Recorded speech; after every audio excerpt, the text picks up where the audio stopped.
संयुक्त लिपि का नाम देवनागरी पड़ा, यानी कि काशी को देवनागरी कहा जाता है। देव का निवास स्थान, वहाँ मोक्ष की प्राप्ति होती है, ये भी हम पहले बताया।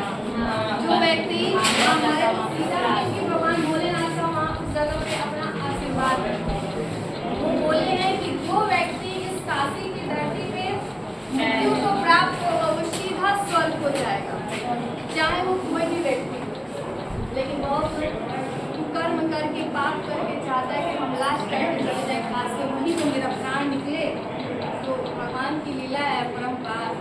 ऐसे बोले तुम पाप में करो, तुम्हारा स्वर्ग नहीं है, बहुत अच्छा है। नदी पड़ा और काशी के देवनागरी के नाम पर देवनागरी पड़ा। ठीक है, ये चीज क्वेश्चन है, शॉर्ट क्वेश्चन भी आएगा, 2 मिनट का लाइन लिखना है। स्पष्ट है या एक संकुचित मत है, यानी असमंजस से सब इस आदि क्या किताब में ताकत मिलेगी इस अल-गुरूनी ने अल-गुरूनियत के बारे में आप लोग जानते हैं? 9th क्लास में एक चैप्टर है हिंदी में, भारत का पुरातन विद्यापीठ नालंदा के बारे में। वो जब शिक्षा दीक्षा ग्रहण करने आया तो भारत का भ्रमण भी किया, तो उसकी नजर से भारत का दृश्य कैसा था उसके बारे में अपनी आंखों देखा भारत को अपने बुक में लिखा है, अपनी फीलिंग्स को, अपने अनुभव को अपने द्वारा लिखी बुक में लिखा, जिसका राइटर भी खुद अल-गुरूनी ही है। तो वो क्या बताता है इस लिपि के बारे में? तो देखो, एक नागरी लिपि के बारे में प्राकर मुनिम ने कितने विद्वानों द्वारा लिखी वो पढ़ा, फिर जाके ये लेख लिखा, निबंध लिखा। कि आप लोग बहुत सारे क्वेश्चन राइज कर दोगे, कहाँ से आए, कैसे, इसका साक्ष्य प्रूफ क्या है? तो देखो, अब इनके बुक का पढ़े हैं, प्राकर मुनिम तब जाके प्रूफ दिए कि अल-गुरूनी ने अपने ग्रंथ 1030 ईस्वी में लिखा है। मालवा में नागर लिपि का इस्तेमाल होता है, वो अपने बुक में लिखा है, मेंशन किया हुआ है। मालवा आपके गुजरात साइड में होता है, ठीक है। मालवा में नागर लिपि का इस्तेमाल होता है, अतः यह स्पष्ट है कि 1000 ईस्वी के आसपास नागर या नागरी नाम अस्तित्व में आ चुका है, यानी कि 1030 में इसकी बुक पब्लिश हुई, यानी कि कुछ साल पहले से जब वहाँ जो बोलचाल की भाषा है वो प्रचलित होगी, कभी ना कोई बोलेगा 20 साल पहले, जैसे हम लोग भोजपुरी बोलते हैं, तो वही लगभग 1000 से इस भाषा का प्रचलन मालवा में हो चुका था। दरअसल यह सब और भी कुछ पहले अस्तित्व में आ चुका था, या यूँ कहें कि उससे भी पहले आ चुका था। नीरस लगे तो हमें प्लीज बताइए आप लोग।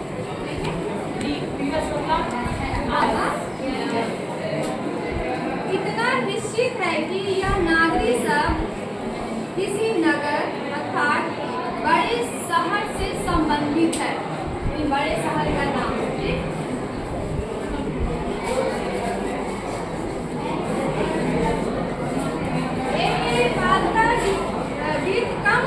नामक एक नाटक से जानकारी मिलती है कि पाटलिपुत्र यानी कि पटना को नगर कहते थे, यानी इस बुक के अनुसार हम नाटक जो है, एक नाटक है जिसका नाम है इसमें ये मेंशन है कि पटना को पहले पाटलिपुत्र कहते थे। पटना का विषय ये सभी में से बिल्कुल लिख जाएंगे,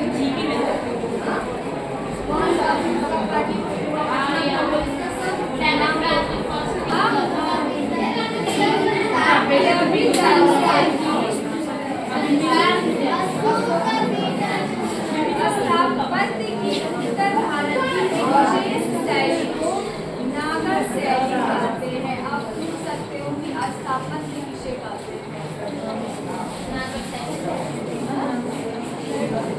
स्थापत्य किसे कहते हैं? स्थापत्य कला का नमूना आपको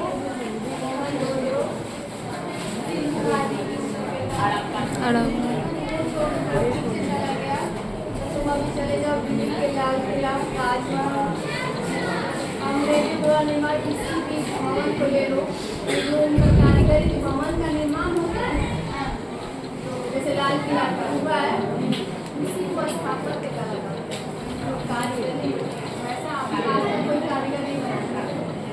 ताजमहल को मीनार हो गया, लोटस टेम्पल में जो कारीगरी होती है, कला होती है बनाने की, उसी को स्थापत्य कला कहते हैं। तो वही बोल रहे हैं कि हम यही जानते हैं कि स्थापत्य की उत्तर भारत की एक विशेष शैली को नागर शैली कहते हैं, यानी उसका एक नाम नागर शैली है।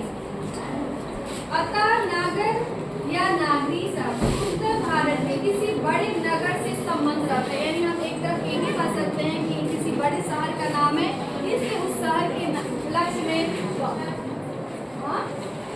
संभव नहीं कि यह बड़ा नगर प्राचीन पटना ही हो। विक्रमादित्य का व्यक्तिगत नाम देव था, यानी स्वयं इसका नाम भी देव था। इसलिए गुप्तों की राजधानी पटना को देवनगर भी कहा जाता होगा, ऐसा इनका मानना है।